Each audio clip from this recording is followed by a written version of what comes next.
পৃথিৱীত কেতিয়াও আজিলৈকে শুনা নাছিলো যে বানপীড়িত মানুহক সাহায্য কৰাত বাধা প্ৰদান কৰে।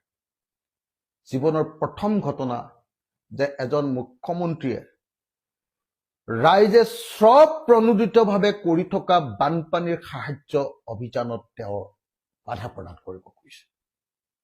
কি কাৰণে?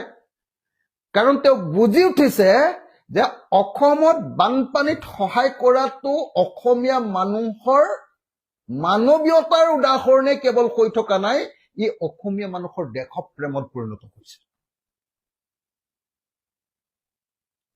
এবাৰ অসমীয়া মানুহে দেখুৱাই দিলে যে বিপদত পৰিলে আমি সদায় একলগ হৈ থাকো, আৰু বিপদত পৰিলে আমি বিপদত পৰা মানুহক বচাবৰ কাৰণে গোটেই জাতিটো জাপ মাৰি দিব পাৰো।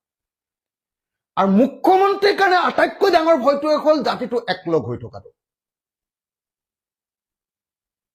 আৰু যিহেতু বানপানীৰ সময়ত সেই মানৱীয়তা দেখুৱাইছে, সেই একতা দেখুৱাইছে, সেই দেশপ্ৰেম দেখুৱাইছে, সেই জনগণৰ প্ৰতি দায়বদ্ধতা দেখুৱাইছে, গতিকে অসমৰ মুখ্যমন্ত্ৰীৰ চকুত টোপনি নাই কেনেকে আকৌ অসমীয়া মানুহবিলাকক এই যিটো জাতীয়তাবাদ, এই যিটো দেশপ্ৰেম, এই যিটো মানৱপ্ৰেম, অসমীয়াৰ প্ৰতি অসমীয়া মানুহৰ, দুখীয়াৰ প্ৰতি অসমীয়া মানুহৰ প্ৰতি মানুহৰ যিটো ভাল পোৱাৰ ভাৱ, এইটো কেনেকৈ নাইকিয়া কৰি দিব পাৰি, তাৰ কাৰণে মুখ্যমন্ত্ৰী হিমন্ত বিশ্ব শৰ্মাই অসুৰৰ নিচিনা আচৰণ কৰিছে।